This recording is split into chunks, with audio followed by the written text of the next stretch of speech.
नमस्कार। हिंदू धार्मिक कथा चैनल पर आपका हार्दिक स्वागत है। आज हम गरुड़ पुराण के उन गूढ़ रहस्यों पर चर्चा करेंगे जो आपके मन में उठने वाले गंभीर प्रश्नों से जुड़े हैं।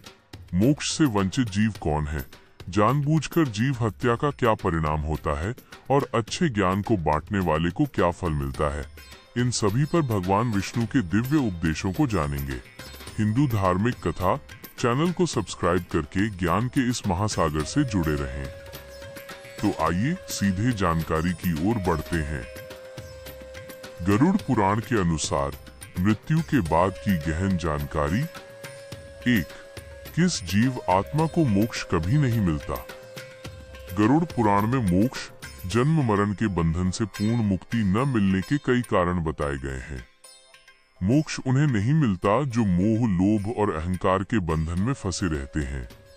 विशेष रूप से अधूरी इच्छाओं से बंधी आत्मा, जो व्यक्ति अत्यधिक मोह या लोभ के साथ मरता है, जिसकी सांसारिक इच्छाएं अधूरी रह जाती हैं, जैसे धन, संपत्ति या रिश्तों का मोह, उसकी आत्मा प्रेत योनि में भटकती है। ऐसी आत्मा को मुक्त नहीं माना जाता और वह मोक्ष से वंचित रहती है जब तक कि उसकी तृष्णा शांत न हो जाए। घोर पापी और हिंसक। गरुड़ पुराण चेतावनी देता है कि जो आत्माएं हिंसा, अत्यधिक वासना, माता पिता का अनादर, धर्म का अपमान और पाखंड में लिप्त रही हैं, वे आसानी से मोक्ष प्राप्त नहीं कर पाती। उन्हें बार बार नरक भोगने के बाद विभिन्न निम्न योनियों में जन्म लेना पड़ता है। पंचक में मरने वाले। ज्योतिषीय मान्यताओं और गरुड़ पुराण के कुछ हिस्सों के अनुसार यदि किसी व्यक्ति की मृत्यु पंचक के अशुभ काल में होती है और बिना दोष निवारण के उसका अंतिम संस्कार कर दिया जाता है, तो आत्मा को ऊर्ध्व गति, मोक्ष, स्वर्ग प्राप्त नहीं होती। कुछ मान्यताओं के अनुसार ऐसी आत्मा को मोक्ष पाने से पहले 5 बार पुनर्जन्म लेना पड़ सकता है। 2. मनुष्य अगर जानबूझकर किसी भी जीव की हत्या करे तो क्या होगा? गरुड़ पुराण में जीव हत्या को घोर पाप माना गया है, विशेष रूप से जानबूझकर या स्वार्थ के लिए की गई हत्या को। इसके लिए पापियों को अत्यंत कठोर दंड दिए जाते हैं। कुंभीपाक नरक। स्वार्थ के लिए हत्या। जो मनुष्य अपनी स्वार्थ सिद्धि या स्वाद के लिए निर्दोष जीवों की हत्या करते हैं, उन्हें कुंभीपाक नामक नरक में भेजा जाता है। वहाँ यमदूत उन्हें बड़े बर्तनों में उबलते हुए तेल में तब तक तलते हैं जब तक उनके पापों का प्रायश्चित न हो जाए। सूलप्रोत नरक। पालतू जीवों की हत्या। गौ हत्या करने वाले या किसी बेजुबान पालतू जीव की हत्या करने वाले को सूलप्रोत नरक में भेजा जाता है। इस नरक में आत्मा को लोहे के नुकीले शूलों, तीखे भाले पर बार बार गोदा जाता है, जिससे वो असहनीय पीड़ा झेलती है। कीड़े और पक्षियों द्वारा यातना। जो मनुष्य पक्षियों या छोटे जीवों को बिना कारण मारते हैं, उन्हें उन नरकों में फेंका जाता है जहां उन पर कौवे और उल्लू जैसे भयावह पक्षी लगातार हमला करते हैं, या जहां उनका शरीर हजारों कीड़ों द्वारा खाया जाता है। जानबूझकर किए गए पाप को महापाप की श्रेणी में रखा गया है, जिसका दंड साधारण पापों से कई गुना अधिक होता है और इसके फल कई जन्मों तक भोगने पड़ सकते हैं। 3. मनुष्य जो अच्छे कर्म करे और अच्छे ज्ञान की जानकारी दे, उसको कौन सा सुख मिलेगा? गरुड़ पुराण में ज्ञान दान और अच्छे कर्मों के फल को सबसे श्रेष्ठ बताया गया है। ज्ञान दान का फल। जो मनुष्य दूसरों को अच्छी जानकारी देता है, धर्म का ज्ञान देता है या सद्कर्म के मार्ग पर चलने के लिए प्रेरित करता है, वह न केवल स्वयं पुण्य कमाता है, बल्कि उसके द्वारा प्रेरित लोगों के पुण्यों का एक अंश भी प्राप्त करता है। ये दान ज्ञान दान, अन्न दान और धन दान से भी श्रेष्ठ है। ऐसे मनुष्य को उच्च कोटि के स्वर्ग की प्राप्ति होती है और वो वहाँ दिव्य सुखों का अनुभव करता है। मोक्ष और पुनर्जन्म में सुख। गरुड़ पुराण के अनुसार मंदिर निर्माण के लिए दान करने वाले, प्याऊ लगवाने वाले या दूसरों की निस्वार्थ सेवा करने वाले को अंततः जन्म मरण के चक्र से मुक्ति, मोक्ष मिलती है। यदि उसे पुनर्जन्म भी लेना पड़े तो वो धन, संपन्नता और सुख समृद्धि से युक्त जीवन पाता है और उसकी बुद्धि हमेशा धर्म के मार्ग पर टिकी रहती है। 4. जो मनुष्य एक थाली में खाए तो क्या होगा?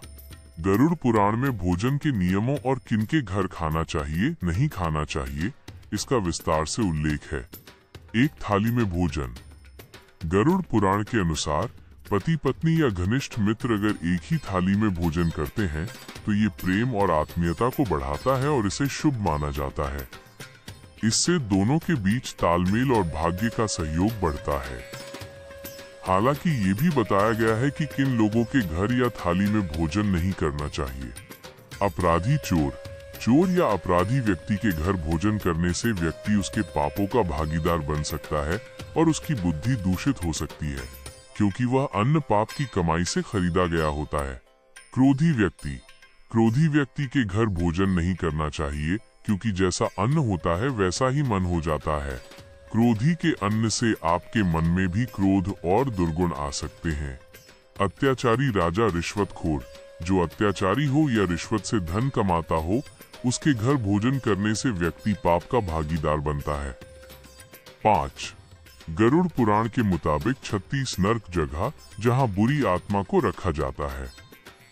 गरुड़ पुराण में मनुष्य के घोर पापों के अनुसार 36 प्रकार के नरकों यातना स्थलों का विस्तार से वर्णन किया गया है।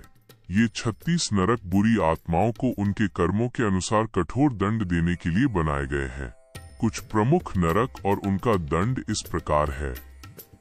नरक का नाम: दंड के भागी पापी, मिलने वाला दंड, तामिस्र, दूसरों की संपत्ति और पत्नी हड़पने वाले, आत्मा को अंधकारमय गुफा में बंद कर लोहे की छड़ों से लगातार पीटा जाता है, रौरव, झूठी गवाही देने वाले और धोखा देकर धन हड़पने वाले।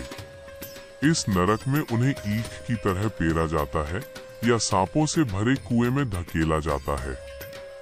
कुंभीपाक, जानबूझकर जीवों की हत्या करने वाले और ब्राह्मणों की हत्या करने वाले।